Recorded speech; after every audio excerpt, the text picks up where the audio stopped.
marami tayong problema eh. Dahil eka nga, yung investment, huli-huli tayo ngayon, pati sa tourism. Dapat yan, makorek natin yung mabuti na nga lang, yung mga pintas nila na erratic policy, kailangan makasolve natin yun. Nagkaroon pa ng issue ng mga naririnig ng yung corruption, nadagdagan pa nitong kidnapping. Kaya talagang medyo hirap na hirap tayo puntahan ng investment. Kung ikaw yung investor, namimili ka sa mag-i-invest, nakukuha nila ngayon lahat ng mga sa Thailand, sa Indonesia, sa Vietnam, pati Cambodia, tinatalo tayo, nakukulelat na tayo.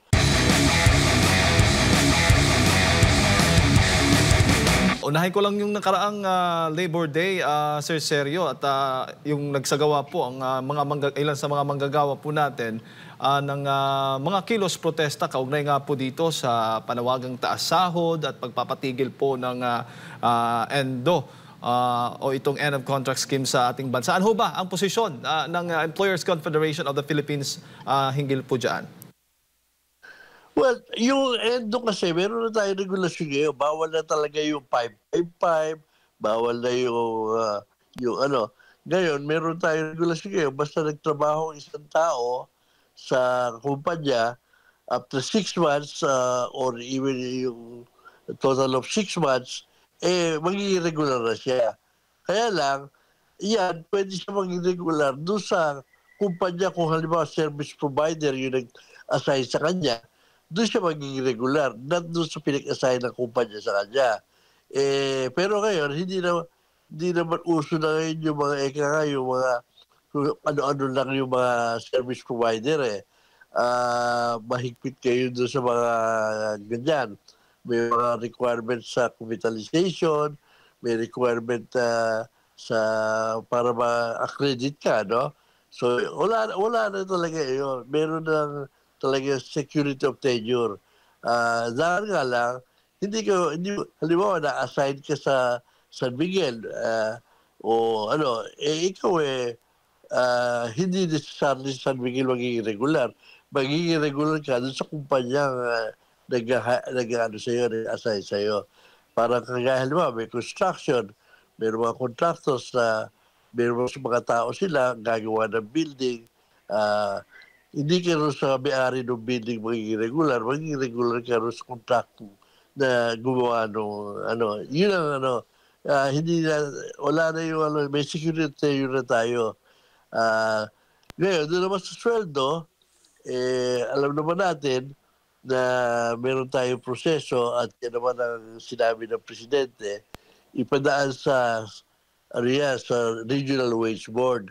Dahil yan, walang bahid ng politika riyan, represented dyan sa Wage Board, yung employers, yung workers, yung DOLE, NEDA, at saka DTI.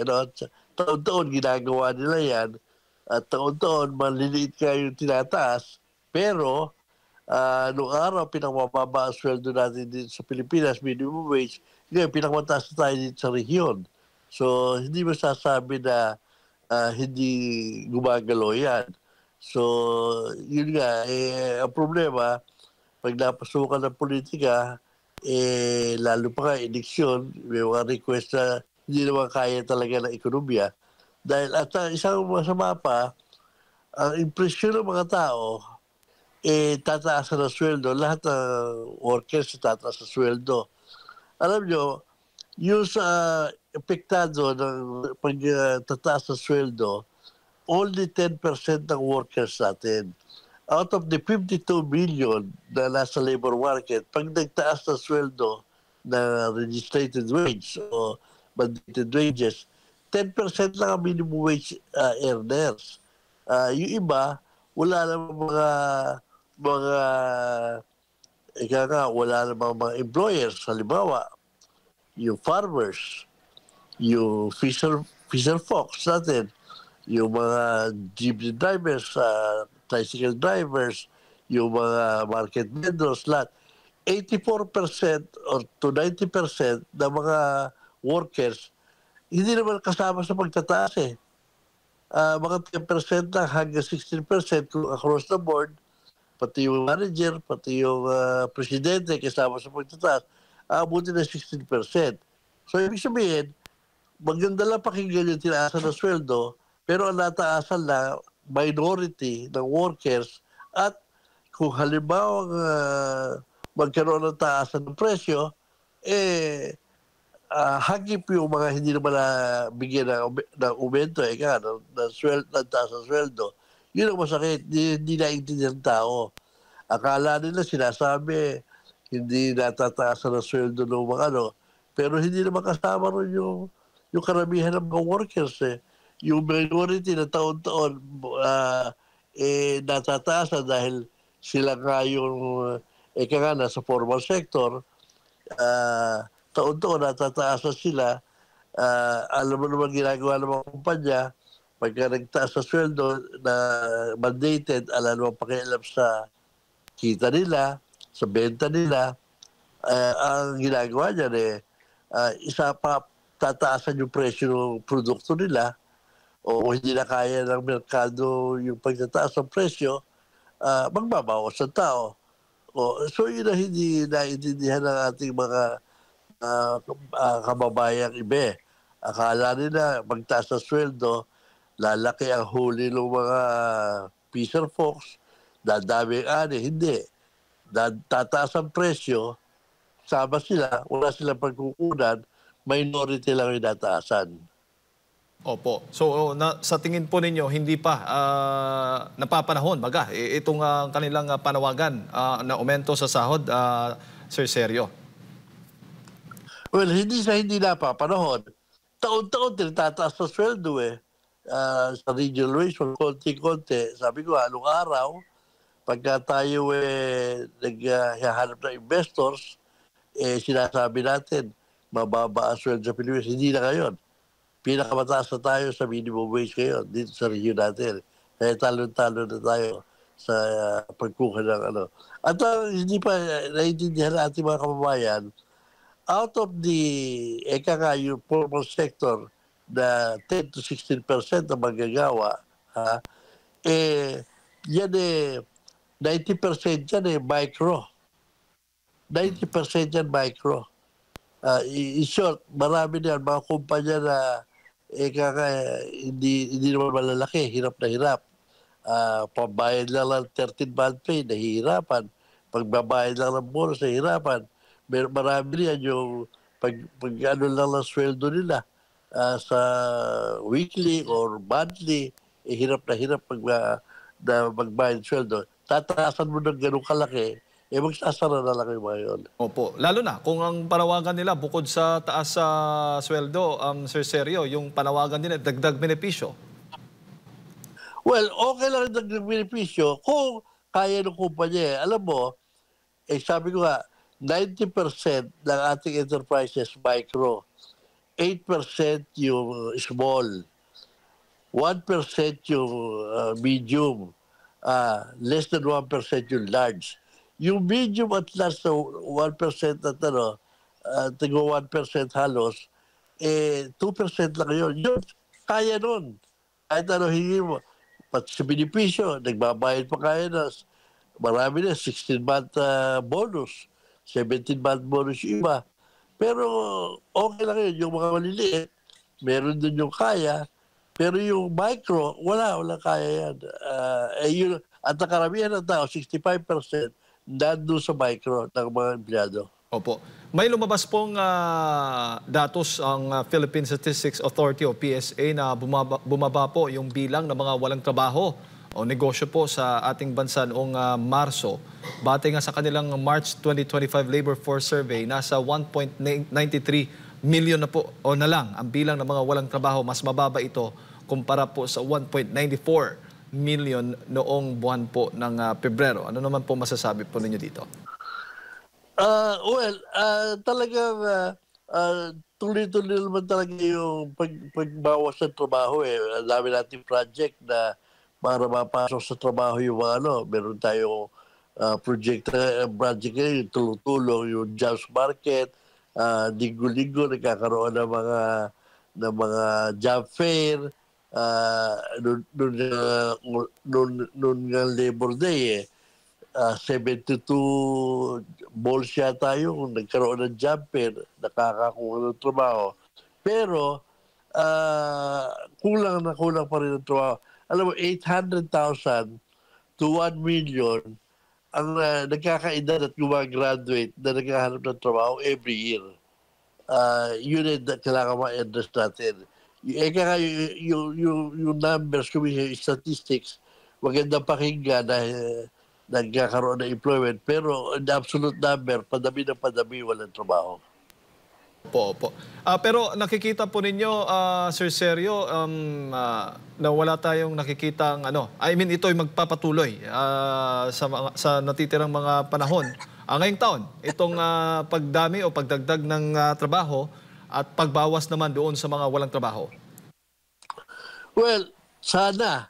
Ang problema, dahil marami tayong problema rin sa Pilipinas ngayon, sa investors natin, kailangan natin sa investor because investors is turn out to be the, yung job generator, ang problema ngayon, kulela tayo rito sa region natin, pagkuha ng investment, pati turista. So, kailangan talaga natin na pagbutihin yung natin. At huwag tayo naglalagay ng mga batas na nakatetend off doon sa mga investors. Kasi, alam mo, yung isang pintas sa atin, pagka naghahanap tayo ng investors, napaka-erratic ng policies natin. Isa na yan sa mga erratic na policy. Yung meron tayong procedure sa pagtataas sa minimum wage, bigla na lang papasukan ng legislated wage, natatakot yung mga investors. Opo. Si Partner Admar, kasama ko po dito, Sir Sergio, para po sa mga karagdagang katanungan po sa inyo. Magandang umaga po, Ginoong Sergio. Nabalita nga po ng PSA na bumaba itong underemployment, no? Pero kapansin-pansin naman yung pagtaas po ng underemployment. Nabanggit nyo kanina, parang nagiging regular o taon-taon nagkakaroon ng pagtaas ng kanilang sahod. Pero parang hindi yata satisfied yung ating mga kababayan at mataas pa rin yung underemployment po. Ano po masasabi nyo po dito? Alam mo kasi, yung underemployment, ang measure niyan, yung naghahanap ng additional work dahil kulang ang kita, no? Talagang pagkakulang ang investment natin, talagang kailangan mag-create tayo ng maraming jobs. Hindi natin pwedeng i-legislate na yung kita ng tao natin dahil hindi naman kaya na ekonomiya. At ang sinasabi nga natin, ang underemployed na marami niyan, nandun sa informal market na 84 to 90% ng mga nagtatrabaho, wala namang magtataas sa sweldo na dahil wala employer. Yun ang sumasagot doon kadalasan, ayuda. Dahil kulang yung mga farmers natin, magkano ba ang sweldo niyan, halos seasonal pa. Yun ang problema.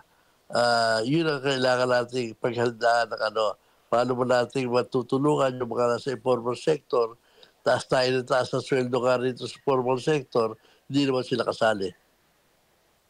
Opo. Pero sa inyo pong hanay, sir, meron pong naging pahayag ang DepDev, ang ating dating NEDA, ang ating government, pero hindi tugma doon sa naging pahayag ng World Bank. Para sa ating gobyerno, by 2026 daw, makukuha na natin yung upper middle income, no, na status. Pero para sa World Bank naman, possible itong makamit sa 2027. Sa tingin po ninyo, kailan po kaya natin makukuha po ito? Mataas pa rin yung ating underemployment. Marami tayong problema dahil yung investment, huli-huli tayo ngayon, pati na tourism. Dapat yan, makorek natin yung mabuti na nga lang, yung mga pintas nila na erratic policy, kailangan makasolve natin yun. Nagkaroon pa ng issue ng mga naririnig ng yung corruption, nadagdagan pa nitong kidnapping.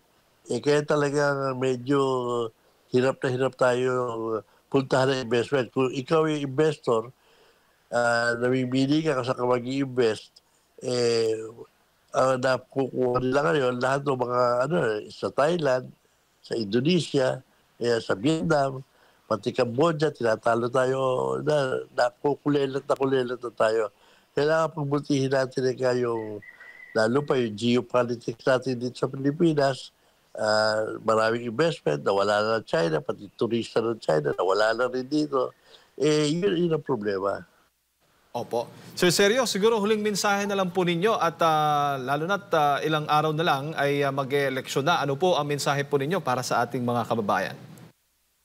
Well, actually, dapat tingnan natin talaga sa ating how we will improve sa gobyerno natin ang ating attraction sa investment. Dahil ang investment, at the end of the day, ang magsasabi kung tataas ang ating employment dito. Alright. Sir Sergio, maraming salamat po sa inyo po oras at sa pagbibigay po ninyo ng impormasyon. Mabuhay po kayo. Ingat po. Maraming salamat sa inyo at sa ating mga tagapakinig at panood. Ayan po mga kababayan, si Ginoong Sergio Ortiz Luis Jr., ang presidente po ng Employers Confederation of the Philippines.